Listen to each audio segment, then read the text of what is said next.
A massive Hamas attack across Europe has been foiled.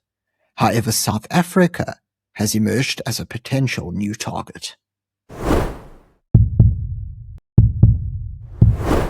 In recent days, a massive news story broke out across Europe, which is that Hamas, which has had sleeper cells across numerous European countries, was actually planning a second October 7th attack.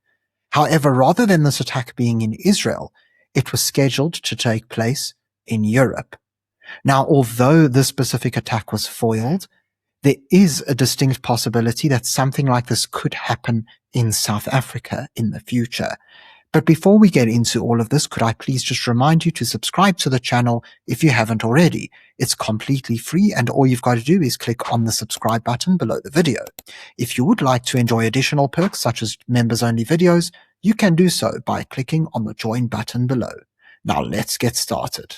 Before we can discuss what's happening in South Africa, we need to take a look at the attack that was foiled.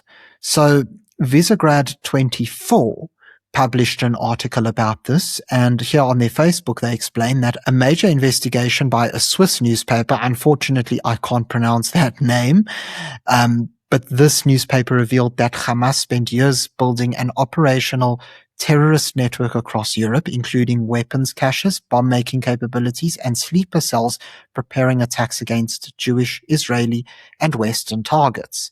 Investigators believe the network had even selected October 7th, 2025, the second anniversary of the Hamas massacre in Israel, as the planned date for the attack. The latest arrests began in Greece and Cyprus. Greek special forces detained a 37-year-old Egyptian man of Palestinian origin, identified by some local media as Motasem, after investigators reportedly found chemicals, a precision scale, and equipment that could be used to manufacture explosives in his Athens apartment. Authorities believe the Greek Cypriot cell was preparing to attack an Israeli cruise ship that regularly docks in Greece. The suspect and another Palestinian traveled through Switzerland, Qatar, and Indonesia to Malaysia in 2025, where investigators believe they received bomb-making training. The investigation connects the dots to a wider network spanning Germany, Austria, Denmark, Britain, Poland, Bulgaria, Cyprus, and Greece. Since October 2025, Germany's federal prosecutor has ordered the arrest of 9 men in Germany and abroad. The network transported at least 13 handguns, an AK-47, and more than 900 rounds of ammunition through Scandinavia, Germany, and Austria. German investigators say Hamas has been creating weapons depots in Europe since at least 2019. And so this is an incredibly far-reaching plot. This is not something spontaneous. This was carefully planned. In February 2023, 8 months before the October 7th massacre, the German cell received orders from Hamas officials in Lebanon to prepare attacks against Jewish, Israeli, or American targets. And so it's not only Jews and Israelis who are being targeted, but Americans as well. And of course, they are sort of the leaders of the collective West. Suspects reportedly surveilled Ramstein Air Base, the Israeli embassy in Berlin, and Tempelhofer Feld. Investigators believe the operation was directed by Hamas commanders in Lebanon, including senior military figure Khalil al-Kharaz, who was killed in an Israeli airstrike in 2023. Several members of the German cell were filmed attending his funeral in Lebanon. Now, of course, this is an incredibly worrying thing because ultimately Hamas are not just targeting Israel. They're also looking to expand the operations beyond the Middle East, attacking Europe as well. And this puts Europeans and the Westerners in general at risk. Now, before people who are watching this video think, okay, well, if I'm in South Africa or America or elsewhere, this doesn't apply to me, you actually will be sorely mistaken. And here's why. You see, much like Europe, South Africa also happens to have a Hamas presence. And I'd like to thank Foundation for Defensive Democracies, which is a Washington-based think tank, for publishing this report in which they explain exactly how Hamas has established a base in South Africa. So they explain here how, of course, as we know, there have been decades of ANC support for Hamas. Now, this is not new. And of course, this is a political support. It's of a diplomatic nature. And so many people might think, well, this doesn't actually translate to a material presence on the ground in South Africa. However, it has actually opened the door to this, and there is a Hamas presence. And here is why. As FDD point out, Emad Saber serves as Hamas's official representative in South Africa and is the organization's international relations director for East Central and Southern Africa. So Saber is actually in South Africa. He publicly defended Hamas's attacks on October 7th, 2023, claiming the group was engaged in legitimate resistance and denying that it targeted civilians. He has appeared at high-profile political and solidarity events in South Africa, including meetings with ANC members such as Naledi Pandor and, of course, Julius Malema. Saber's participation in these engagements underscore his role as a central liaison for Hamas in South Africa, and he has also been active in international Hamas-linked groups such as the Israeli-sanctioned PCPA.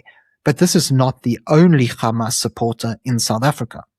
You see, the Al-Quds Foundation has also been found to be a supporter because, as the US Treasury rightfully did, they designated AQIF in 2012 as being controlled by and acting on behalf of Hamas. We know that the Al-Quds Foundation was founded by Imtiaz Sooliman, who is also the founder of Gift of the Givers. And something else that we also need to take note of is how its director, Ibrahim Gabriels, is a prominent South African cleric and longtime Hamas supporter as well. And he has provided material and ideological support to the group for decades. He previously chaired the Al-Aqsa Foundation, which the US sanctioned in 2003, and served on the board of the Union of Good, which is a Hamas-controlled network which was designated in 2008. He was also previously president of the Muslim Judicial Council, which happens to be a member of the Union of Good, according to material on the union's website from 2003.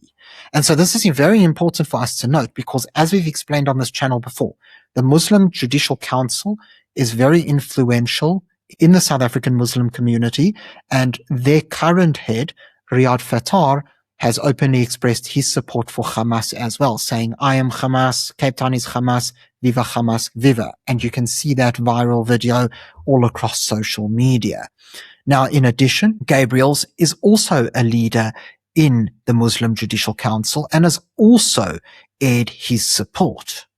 Now, of course, we need to take a look at Mandla Mandela as well. Known as the grandson of Nelson Mandela, he has been a Hamas supporter for years.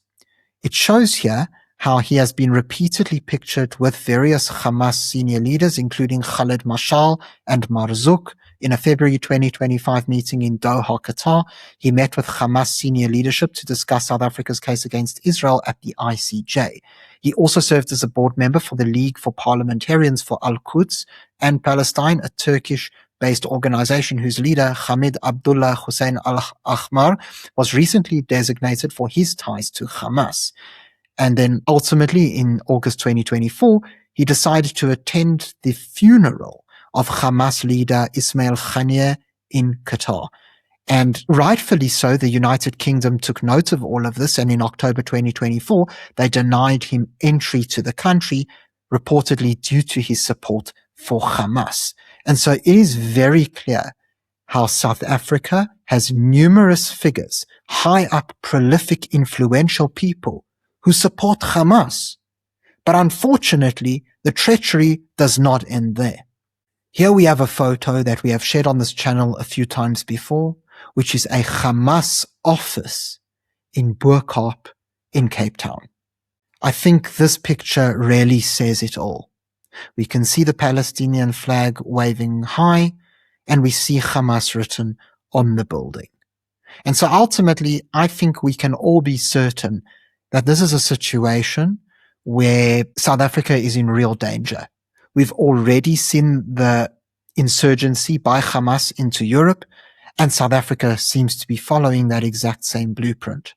Our biggest hope is that the South African police, as well as the Hawks and security services, take note of this issue, and that foreign security agencies can also perhaps coordinate with the local agencies and ensure that no escalation happens, and that, much like the cell in Europe, whatever may exist in South Africa can be stopped before it's too late.